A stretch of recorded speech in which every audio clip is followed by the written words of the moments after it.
the loving kindness phrases is actually an invitation to bear empathy and sympathy, and to be kind and compassionate with pains and confusions with us, but as well as with others, right? So it's an active intention of not like turning away from the suffering, and instead is to move forward, but with caring and just loving presence that, yeah, this is it. This life is like this, and it's not perfect. And you know, it's a practice, right? So having a regular and a formal practice of self-compassion with loving kindness can help us to face difficult moments, especially like now. It can calm like negative states of the minds, of emotions, and sort of like, you know, tapping into other good strengths that we have in our capacity to care for others and for ourselves. I'll give you an example. This week, I have a son. His name is Camilo, and he's 14 years old. So he's actually going to turn 15 this year. So he's going through a lot of changes. This is a year where, like, I was expecting a lot of changes from him, right?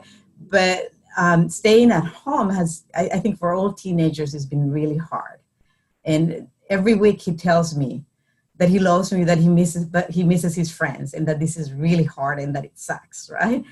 And this week, for some reason, it's been a little bit tough, I think, for both of us.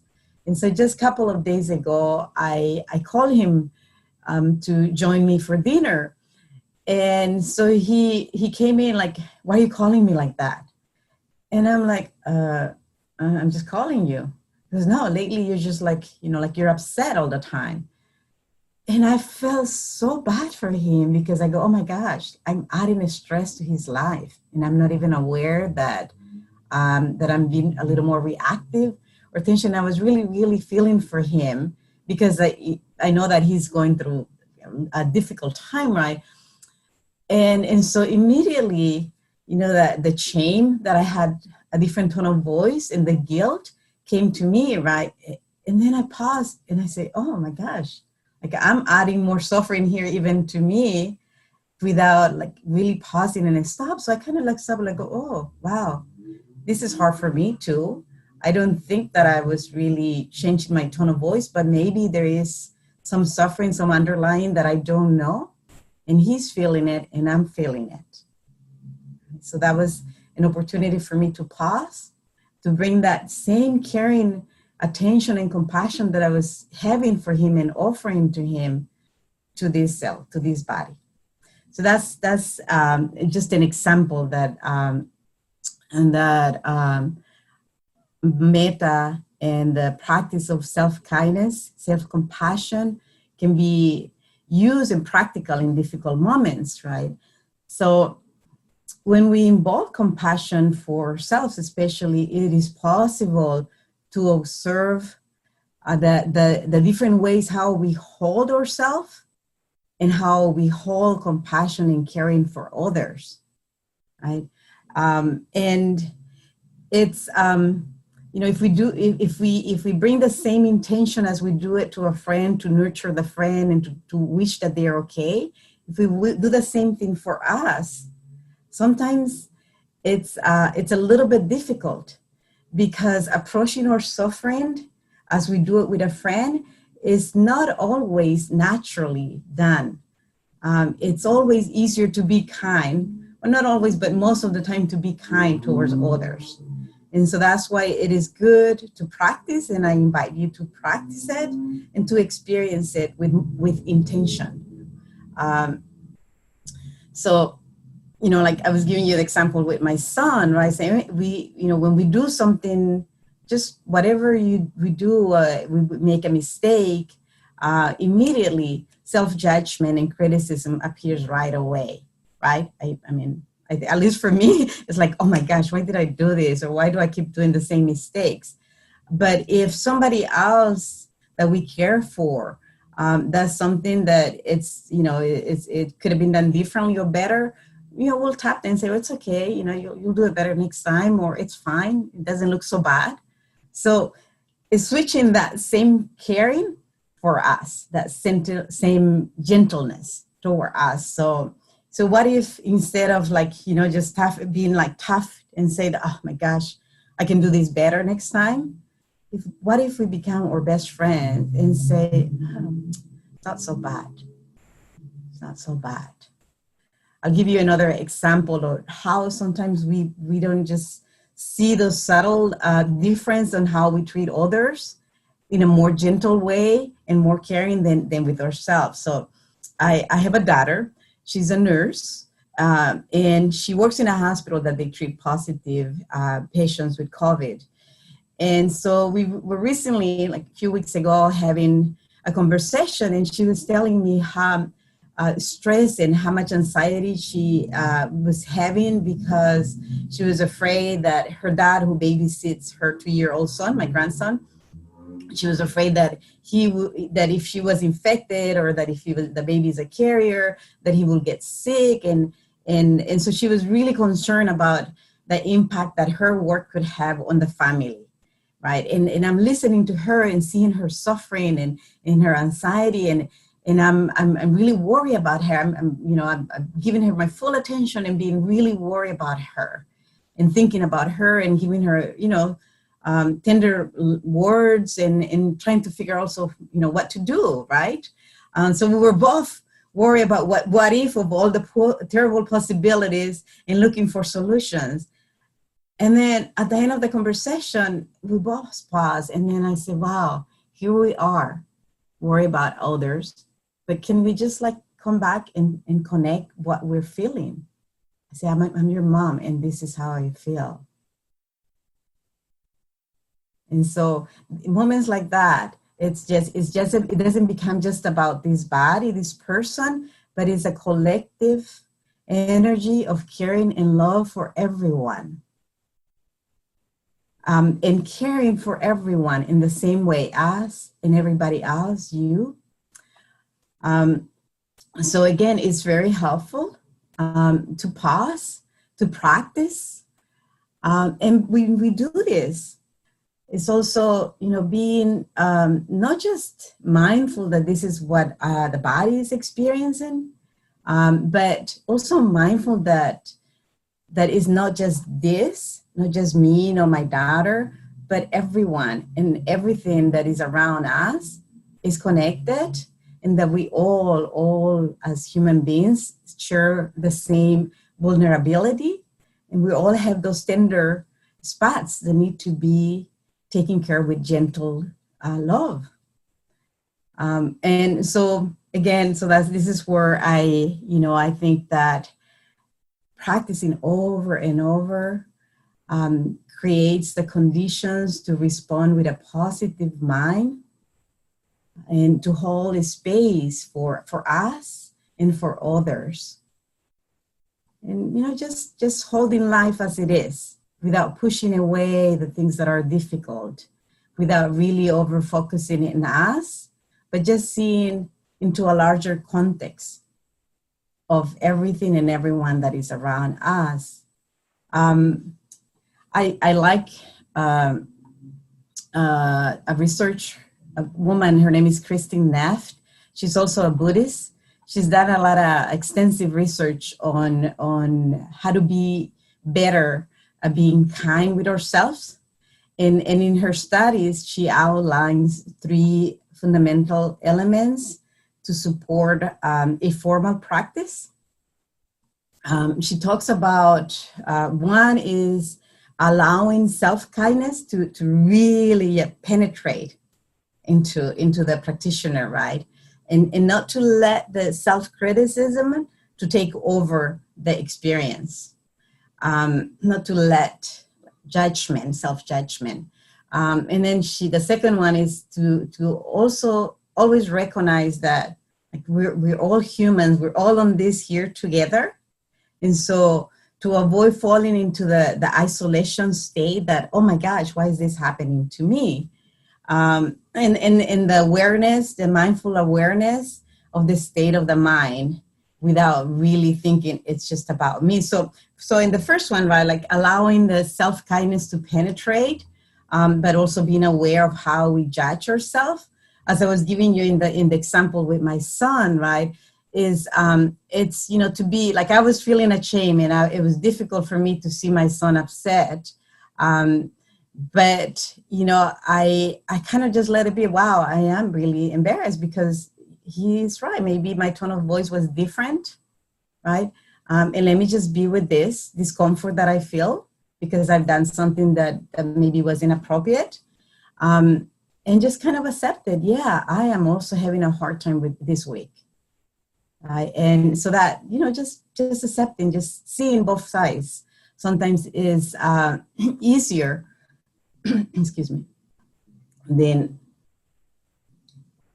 just pushing away or changing the story of what is really happening. And so at that moment, the example that I gave you with myself, my reaction was, to be caring with him, to give him a hug, and also, to touch myself. And we, kind of just felt better together. The other part that she mentions about just the common humanity and not thinking that it's only me who's doing this. It's that part, like, coming with my son, yeah, we're both having a difficult time today. And not just us, everyone else around. And so it's not easy, right? We're having the same experience here. So sometimes we all make the same mistakes too. And she says that people who are self-compassionate can see very clearly and accept that life experience is not perfect, but they don't get stuck with that. Like, why is this happening to me? Why is this, why am I so clumsy? And in the other aspect that she mentions, the awareness of the mindful awareness of the mind state without denying the difficult experiences or over-identifying with what's happening. It's, for example, like saying, wow, like this is like taking forever. I'm like really getting tired of this. I wish they would find a vaccine right away. And getting into that idea, wow, like how terrible this is. I can't take this any longer. It's really, instead of just saying like, wow, this is difficult. I understand. But I'm doing the best at this moment. Just simply acknowledge, yes, this is difficult for me, instead of feeling that there is no hope, there is no change. So, life is not always rosier. And the idea is, how do we respond and what do we use? And so why do we practice the metta and the loving kindness each time that we meet? Well, in a nutshell, we offer wellness to the self, not to feel better, but because we feel bad when we suffer. And that's one way to bring ease, right? And so the self-compassion, loving kindness phrases that we offer is really wishing well-being in a loving way. It is really, it's more like a transformational process that doesn't happen right away by saying it. It's a slow process where we learn to give ourselves unconditional love and acceptance as we are, as we do it for others that we care, in the same way, not difference. And it is also, it's an action. It's an action with a deep desire to support and to be helpful, to act in a helpful way for us and for others. So the desire to act, it shows actually in the heart. And when we say those words, is when I say, let them permeate, let them be in the bodies, find it. Where do you feel it? Where does it feel it? Right? It's a dosage practice, like little drops. And little by little, we move from feeling it to being it. So if you find it like really mechanical or like boring that we keep repeating those words, try and feel it more into the body and see where it resonates, and then carry it on your daily life and be it. Let me just, I'll get a little sip of water here. So it's, I recently attended a retreat with Sharon Salzberg, and she was sharing her story that when she was practicing loving kindness metta, one day she was walking to meet her teacher, and as she was coming down the stairs, she dropped a glass of water that she was carrying. I'm not saying the story exactly how it is, but she dropped something and it broke. And so her response, she was like, Sharon, you're such a klutz, right? And then minutes later, she said to herself, but Sharon, I love you just the way you are. And so that minute she realized, oh, this is a metta practice. Now it's working.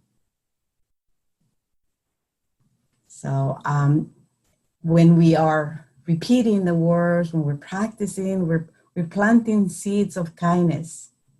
And little by little, if we continue doing, they'll grow and we'll see the blossom. Although, like I say, it's not always easy, right? So I tell you, sometimes it feels kind of mechanical. And that's why I made the intention that last year and this year, this was going to be my practice when I sit, but also when I encounter difficult moments. For some, this word is self-compassion feels like, or is viewed as self-indulgence, as boosting the ego, you know. But it's very different. As self-indulgence is like, you know, I'm really stressed. I'm going to go and spend my day shopping on Amazon or order myself some food or get myself a glass of wine. That's self-indulgence, that rather than self-compassion. Self-compassion, it's the desire of a long-term wellness. Another misconception and roadblock is the self-esteem. That is, you know, is a way of like boosting our self-esteem.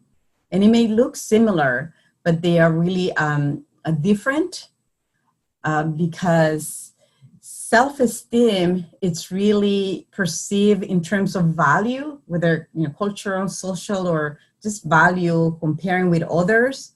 Could be values at home or society. In contrast, self-compassion is not really based on evaluation or comparing with others, right? But it has to be more with just being with ourselves, being more clear, seeing things with more clarity, and embracing suffering and failings as just part of our humanity, but with our natural state of being kind and nurturing without measuring or comparing.